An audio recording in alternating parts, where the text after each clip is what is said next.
Yes, this is the third video introduced by wearing the same clothes.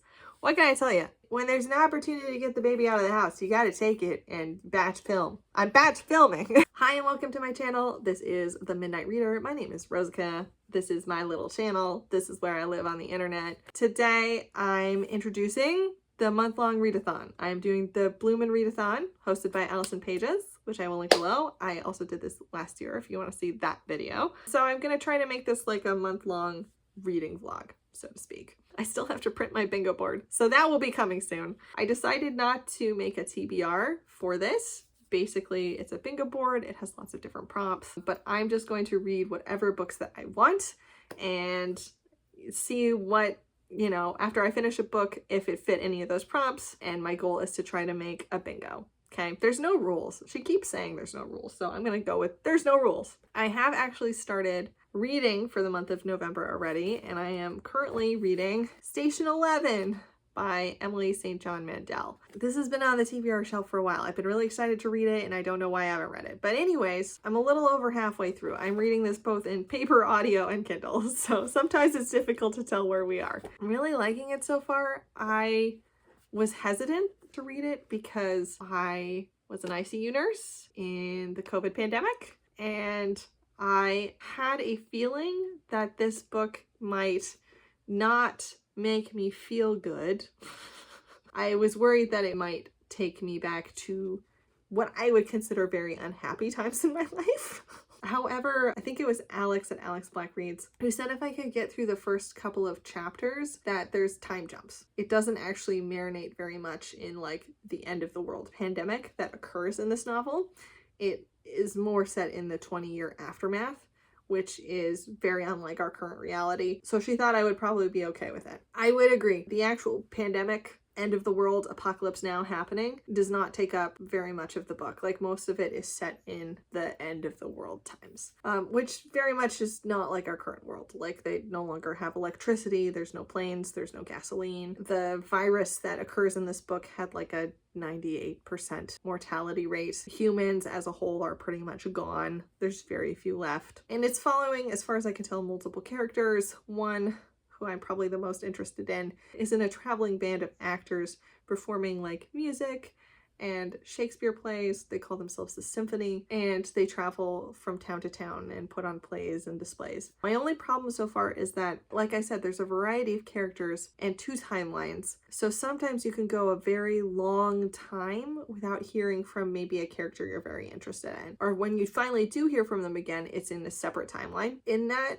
kind of aspect, it can be a little bit slow, but I'm enjoying it so far. I'm gonna keep reading it. All right, I'm gonna put in my headphones and I'm gonna read this on audiobook for a while.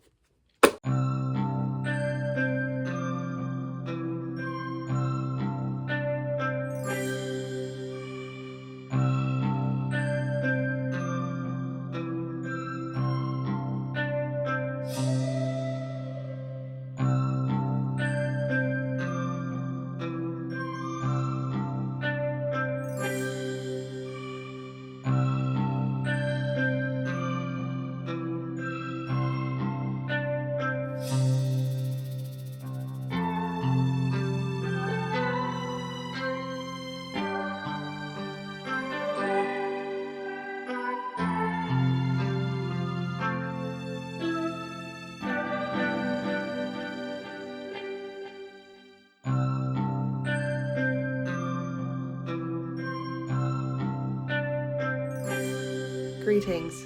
I'm sick. The baby's sick. It's a house of plague. Speaking of house of plagues, I finished Station 11. I think I wound up giving it like 4 stars. Station 11 follows a cast of characters who are all kind of loosely connected to this actor who dies on stage during a performance of King Lear.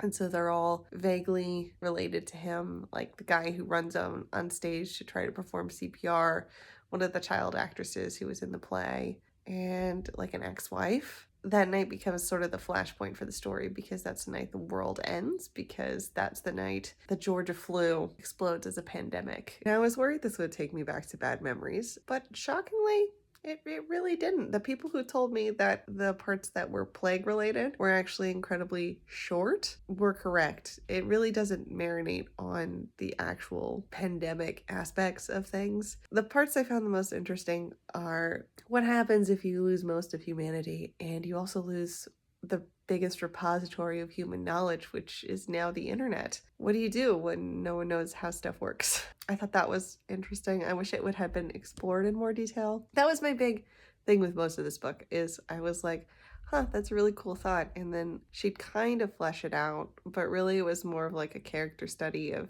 these multiple people. So she didn't really flesh out some of the concepts I thought would have been more interesting to me, but also because she had so many characters and they kind of like whisper in and out of our storyline, I had kind of a hard time connecting to them because some of my favorite characters would just wander away for like 15 chapters. Then I'd be like, oh, I thought you were going to be a main character. I guess not. I thought it was pretty good. It has kind of like a dreamlike quality to it. Some of my favorite things were the blending of like modern media with like Shakespeare. One of the main characters is in a traveling symphony. And one of the things they painted on the side of a caravan was survival is insufficient, which is from Star Trek Voyager. As a tiny Trekkie as a kid, I was enamored with the blending of that in Shakespeare.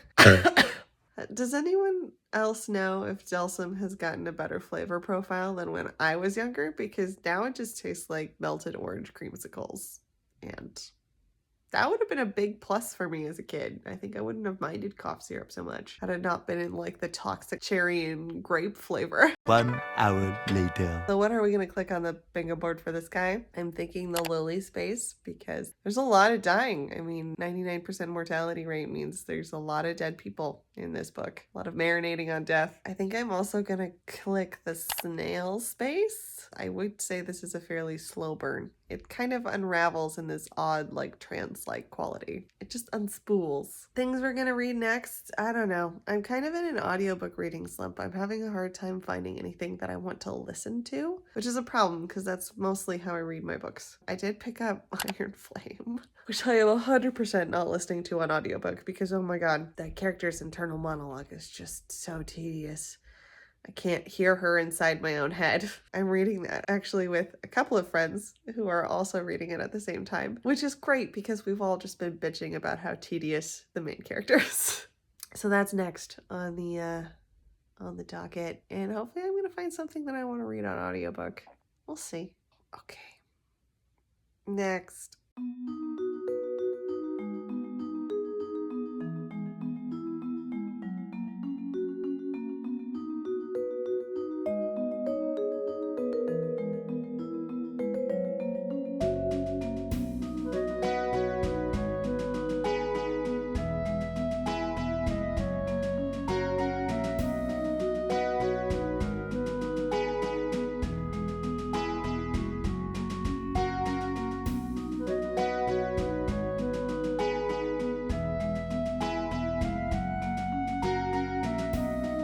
Why, hello. It is sometime later. We are definitely midway through November. I have read very little. I'm still working my way through Iron Flame. Seriously, it's like 28 hours on audiobook and just hundreds and hundreds of pages of repetitive narrator writing. So I'm working my way through that. I'm definitely going to get a couple spots on the bingo board for it. Baby is currently trying to have a nap. I am drinking a room temperature pumpkin spice latte because, as all parents know, all your beverages from here to eternity will always be room temperature. It's hot, it's not hot anymore. Cold, it's not cold anymore. Room temperature forever. So I thought today I'd try to read The Moth Keeper by Kay O'Neill. It was one of my birthday books, and I haven't got a chance to start reading it, so I'm going to try to crack this out while baby girl is having a nap. And I think it'll be pretty fast. It's a graphic novel, so here we go.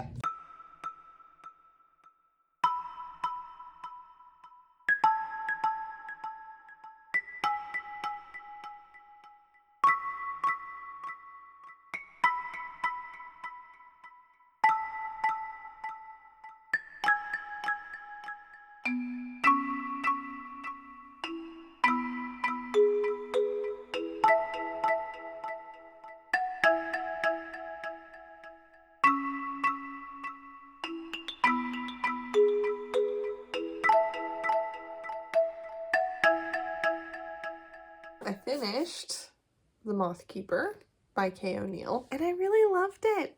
I really did. It follows the story of Anya as she becomes tasked with her nocturnal village's most important job, which is to be the Moth Keeper. The moths are important because they essentially pollinate this tree, which gives them sort of the magical pollen that makes everything in their village like work. It's incredibly like atmospheric and low stakes. I love the art style. I love the fact that it takes place in a desert, so it has this like lovely emptiness in the pages. I lived in Utah for a while, so I can attest that there is like an empty voidness that happens when you're alone in a desert, especially at night, which I think she captures really well. But yeah, I thought it was a great graphic novel, and I'm really happy I bought it, and I'm gonna put it on my shelf because it's a book I'm very happy to have on my shelf. This was a birthday gift to myself that I purchased because I couldn't find anywhere to read it at the library, so I bought it. Kay O'Neill also wrote The Tea Dragon Society, so that's pretty high on my list of to read next. For bingo board, I still haven't managed to print it out. We'll see if I make it the entire month without printing it out. I chose to go with the cacti space, and the description for a cacti is to read either a short book, characterized as under 300 pages, this was 257, or an anthology, so like a collection of short stories. I'm picking this because I think there's nothing better than something slightly on theme, and it takes place in a desert, so I'm gonna pick the cacti space. And the second space I'm gonna pick for this book is actually the moon space. Moon space says to read a book that takes place in a country you're not in, i.e. we all sleep under the same moon. And this one is a stretch because this is definitely a fictional world, right? There's moth-related magic, but this is such a heavily like moon-based story. So much of the myths and like lore and stuff that's shaping this adorable world is moon-based, so I felt like it would be just wrong if I didn't pick the moon as space for this. Kay O'Neill does say in the end that she did base this on deserts that she lives near, and she is from New Zealand. And I am not from New Zealand, so I think it's fair and I'm going with it. Other things I'm doing right now, I am still reading Iron Flame, probably 80% done with that. I'm very much looking forward to being done with that. There's no B-roll of me reading that book because I read it exclusively on my Kindle when I'm going to bed. I can recommend reading Iron Flame with a bunch of your friends because we all get to bitch about it together. That has made this book so much more entertaining to me. I do personally think this one is slightly better than the first book, like as far as the plotting. Anything with the dragons is great. Everything about the main character ruminating about a boy, not as interesting. But you know, it's fluff and it's doing the job of fluff. I did finally break the audiobook drought. I have found a book that I'm actually intrigued by and enjoying listening to. And that is a book that has been on my TBR shelf forever. And that is The Long Way to a Small Angry Planet by Becky Chambers. I really enjoyed Becky Chambers' Monk and Robot series. I'm enjoying this because it's definitely way more science fiction, but it does give me really, really strong Firefly vibes. Probably one of my favorite shows of all time. So anything that makes me think of Kaylee and Captain Tight Pants is going to be a win. Hoping to finish Iron Flame this weekend so that I can move on with my life and read other things. No bingos yet? To be continued.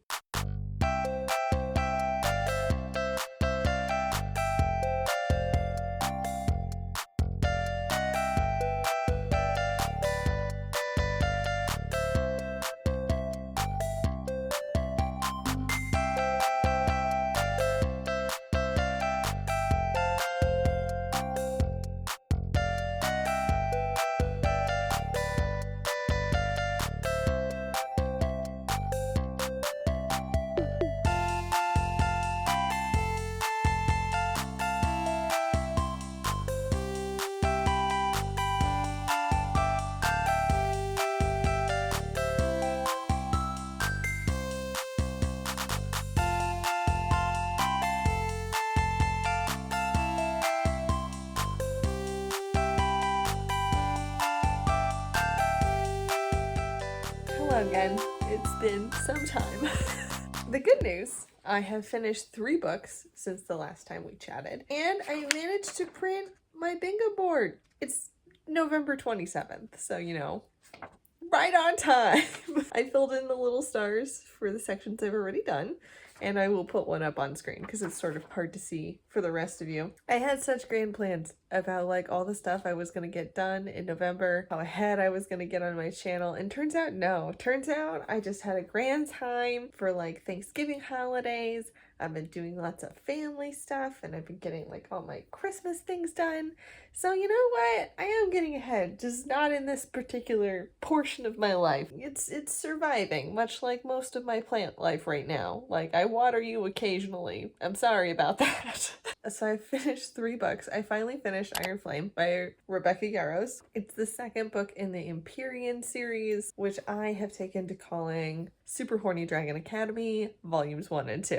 I'm going to talk about all these books in a spoiler-free way. I did think that it was much better plotted than the first book. A lot of the same problems persisted in the second book as in the first. For example, it did not need to be nearly as long as it was.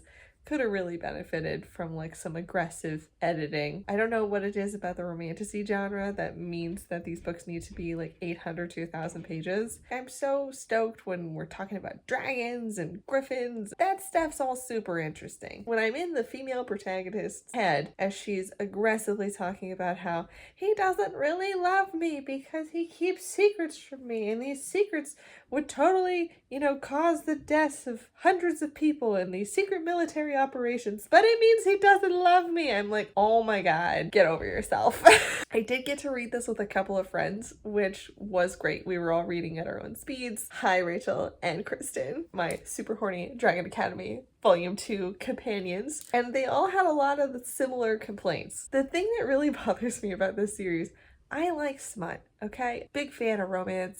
I hate the sex scenes in these books. I think my friend Rachel actually figured it out, which is there's something about the word choice that she uses, which is just so like not hot.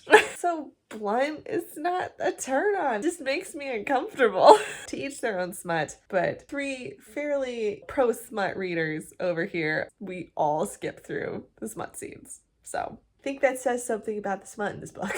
For Iron Flame, I think I am going to give it 2 spaces. I'm going to give it the B space. The B space is for a book on your shelf that has a lot of buzz, and no one will shut up about Iron Flame, so I feel like if anything deserves the B space, Iron Flame does.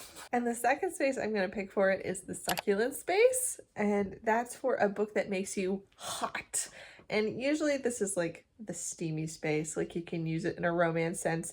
I'm going to go with it made me actually angry, just because I was so frustrated at multiple points in this book by the plot, the main character, the insistence on multiple pages for like a not super interesting sex act. My parents watch these guys.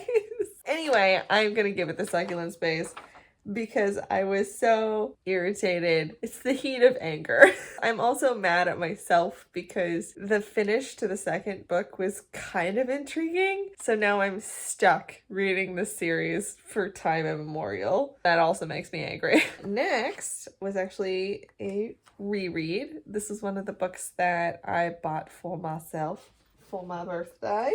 Pumpkinheads by Ray Morrell and Faith Erin Hicks. I inserted a little bit of me reading this. I just really love the art. Like, if you want a book that is just peak fall vibes. The whole plot of the book is that Josiah is kind of a homebody, and he had a crush on a girl since their first day of orientation. And Deja, who's his best friend at the pumpkin patch, is like, well, why don't you just go ask her out? Or at the very least, like, go talk to her. The whole plot of the book is them ditching work on their final day at the pumpkin patch and both seeing the patch as they're on their way to try to find Fudge Shop Girl. But the whole thing is just enjoying everything fall, everything like Halloween. It is a light-hearted, quiet graphic novel that's just about their friendship, and it's just lovely. And I'm really happy I own it now because this is probably one of my favorite seasonal graphic novels. I am only going to give this 1 space because, I don't know, I do what I want. I'm going to give it the Root space, which is for a reread, which this is. I've read it before. I will read it again. Still no bingos, damn it. Next up, a book that's been on my list forever. forever, and that is The Long Way to a Small Angry Planet by Becky Chambers. Becky Chambers I became a huge fan of for her Monk and Robot series, especially A Psalm for the Wild Bill, which I think was my second favorite book that I read last year. This is the first book in the Wayfarer series, which is a science fiction. I actually think this is the first series she wrote, pretty sure. Fact check me, please. And I loved it so much. I'm a huge fan of the TV show Firefly. Motley crew, found family on this little ship. This feels like that, and I have never found science fiction that makes me feel like Firefly made me feel. And this did that for me. It's the same sort of thing. Like, the big main difference between Firefly and this book is that there's actually aliens, when there's no aliens in Firefly. It's only humans. And it was just so fun. I enjoyed all the different alien species, and most of it is just talking about their different customs and how they manage to figure each other out and live with each other. We get to experience the crew from the perspective of a newcomer named Rosemary, is running away from her old life. She accepts a clerk job on a long-haul tunneling ship called the Wayfarer, which is where our crew resides. And after her initial introduction and her initial getting to know the crew, the narrative really splits off. So you just start hearing from different members of the crew and the different things they're dealing with, their different loves, their different problems. I really, really enjoyed it. It was funny. It was heartwarming. It does feel extremely episodic. As I was reading it, I kept being like, man, would this make a great TV show? It felt like Adventure 1, Adventure 2, Adventure 3, they had specific problems with arcs to solve. And then it would move on to the next little section. You still have their through line travel adventure keeping them chugging along, but broken up into these smaller, more manageable problems and adventures. There is a character in there called Kizzy, who's a tech. That basically means she's an engineer. She just fixes shit. 100% heavily inspired by Kaylee from Firefly. Literally, they introduced her and I was like, hello, Kaylee. So nice to see you again. Which was fine with me because she was probably my favorite character in Firefly. Because of course she was. But yeah, it wasn't heavy on the sci-fi. It just happens to be in space and they're on a ship. But it's it's mostly just about their friendships and relationships and, small problems and a couple of big problems. I literally immediately picked up the second book in the series and I cannot wait to finish it. Highly recommend if you like Becky Chambers' other books, or if you're looking for a light introduction to science fiction. It's barely science fiction. I am going to give this book the Green Carnation space, and that is for a book with LGBTQ plus themes and or is written by someone in the community. This one has multiple characters who fit on that spectrum, including characters who are queer, gender fluid, non-binary. I just thought it was really nice. So Green Carnation space. I am also giving this the Dandelion space, which is for a book that's been on your shelf forever and you can't seem to get rid of. This has been on my to be read list for probably close to 2 years now. I finally read it and I'm so happy I did. So I'm very happy to check that off my list. And that's what my bingo board looks like. Basically, not a bingo in sight. This bodes well. I don't know if I'm going to be finishing any more books this November. I'm gonna try. I've been really enjoying just mood reading my way through November and having no plans. I'm currently reading 3 very different books. First one is called Medium Raw, A Bloody Valentine to the World of Food and People Who Cook by Anthony Bourdain. I found this randomly at my library. I love Tony Bourdain. It's available on audiobook, so I get to hear him reading it. One of my favorite books 2 years ago was listening to Kitchen Confidential. So I was so stoked to find this. I think it was written 10 years post Kitchen Confidential. Once he was solidly in his TV career. I love his writing. I love his voice. I've always enjoyed it. He's so obnoxious and funny, and I just have a great time listening to his books. Book 2 is currently A Closed and Common Orbit, which is the second book in the Wayfarer series. I was slightly surprised because I jumped immediately into the second one, and I was expecting to jump right back into the ship, into the characters that I've come to know and love, and hopefully getting, more, depth on the characters who I got to see a little bit less from their perspective. But it turns out, no, that I don't think that's where this book is going. It looks like we are following one character from the Wayfarer as they leave the Wayfarer and then their adventures out in the world.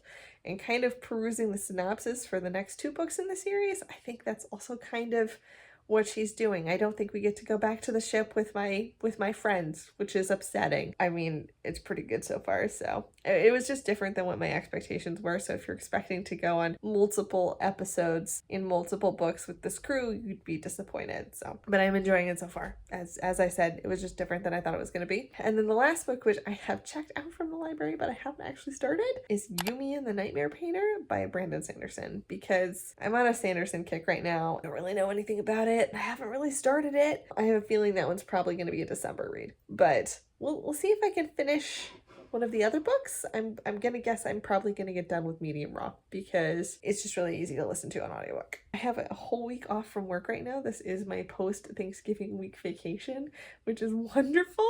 So I'm kind of hoping to plow through a couple books as fast as possible, and who knows, maybe I'll finish 1 or 2 more before the end of the month. So back to real life. I'm sorry I only water you infrequently. I'm doing my best. You seem to be surviving and thriving, so you're doing great.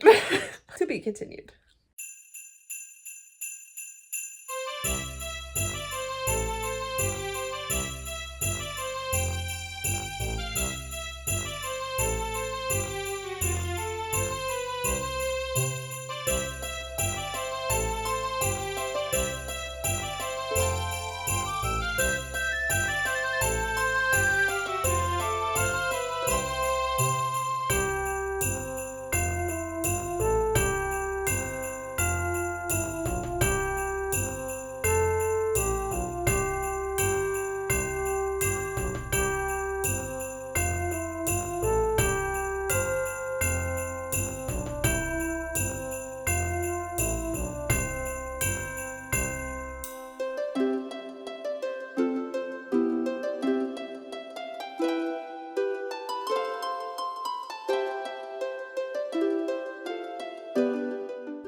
Did she get a haircut? Yes? I feel like I have finally received my entrance to momhood. I have achieved the mom haircut. Fun fact, by the way, for all of you non-parents out there, the reason the mom haircut is the thing is because you lose like all your hair after you have a kid. Hormones are really fun. If you did notice, for most of this video I've been wearing hats because that's like one of the only ways I feel like comfortable with my hair. I felt like I couldn't wear it up or down because underneath these strategically placed bangs, I have all this like baby hair from all the like clumps of hair that's like now regrowing. So I went to a hair wizard. She's wonderful. Her name is Brittany. She is the queen of all hair wizards. And she was able to give me some little wispy bangs that didn't make me feel about 8 years old, and means that like my hair actually looks kind of cute. She also told me I have wavy hair. I'm 33 years old. I thought I had straight hair. So that's probably why my hair always looks a bit shit. I'm getting used to my haircut. It feels very strange. Please be nice about my hair. Anyway, we are officially wrapping up the vlog that has gone on too long. We are finishing up the BLOOMIN readathon. It is December 3rd today, so we are done with November. We are done. I did manage to finish 2 books, one on the very last day of November and then the other on like December 1st. So I'm counting it. There are no rules. I'm allowed to do what I want, okay? This is a chill readathon, and sometimes we have to just adhere to like non-standards. We have to acknowledge that we're just trying to hide our mess of our lives, and it's not perfect. Speaking of mess we're hiding, see my mess of things that I need to put away. This is laundry and toys. We can all acknowledge that we're imperfect beings, can we not? So the first book I finished was Medium Raw by Anthony Bourdain. As I mentioned previously, Kitchen Confidential was one of my very favorite books like 2 years ago. Grew up listening to Tony Bourdain. I found his shows in college and had them playing obsessively as I was doing my homework. He helped cultivate my dreams of seeing the world. I miss him a lot in a weird way that you can miss someone you don't really know. I wish he was still here. I wish that I was safe with the thought that he was out there in the world living a life he enjoyed. He has passed away, obviously, quite a few years ago, and reading his books is a way that I get to be close to him again, and it's nice. I read it on audiobook. It's released, I think, about 10 years post Kitchen Confidential, so he's much more grown up. He's much more world-wise. It's written in a series of essays, and he just waxes poetical on all things related to cooking. In particular, I enjoyed his section on heroes and villains. I enjoyed his thoughts on vegetarianism and something called the grandma rule, which I won't go into. I love his voice. I love how he writes. It felt like getting to hang out with an old friend who I don't get to see anymore. So that was nice. I would give it a solid 4 or 5 stars because that's just, I got to hang out with Tony. Bonus, I got my husband to read the book, so that was really fun to share with him because he's also a big fan of Tony Bourdain and his irreverent humor. I don't think that I'm going to get a bingo, actually, even if I give some wild squares to the remaining 2 books, and that's okay too. I'm gonna pick 2 squares per book, and if we get there, great. If not, we tried. Life's kind of a mess behind the scenes. The most obvious pick for medium raw is going to be The Tree Space because it's for a nonfiction book. And despite this being nonfiction November, this is the only nonfiction book I read, so that one's an easy box to check. And then I'm going to be a little cheeky and I'm going to pick The Fertilizer Space, which is a book that will nourish your soul. And I feel like medium raw did that for me. Not only is it literally about nourishment and literally like epic descriptions of food and food culture, there's something about Tony Bourdain that just makes me feel so happy whenever I read any of his writings. Whenever I hear him describe the world, it just makes me super pleasantly happy. Still no bingo. Next, I read Yumi and the Nightmare Painter by Brandon Sanderson. This was one of the secret books that he released in the past year, I think. Tress is also in that group. I adored this book. I'm sorry, I'm such a fan of Brandon Sanderson. I know it's sort of annoying, but I do literally love everything he makes. The story follows 2 individuals in fantasy worlds who are living in separate places. Yumi, she's almost like a priestess of the spirits. Her job is to like remain neutral in everything and be as clean and pure as possible and create art that draws the spirits, which she then beseeches the spirits to help the people of the town by having them take a form of something that's helpful for the town, that helps them like with farming or light or whatever. And so she pays them essentially with her art, and her art is rock stacking. Like she makes beautiful towers of stone like 30, 40 high, and she just stacks art and the spirits enjoy that. Her life is all about structure and denial. Like she doesn't do anything for herself. People feed her, people dress her, people bathe her, and she has one purpose, which is to serve. Conversely, we have the other main character who's called Painter, and Painter is a lowly nightmare painter in a city that is surrounded by something called the Shroud. It's this perpetual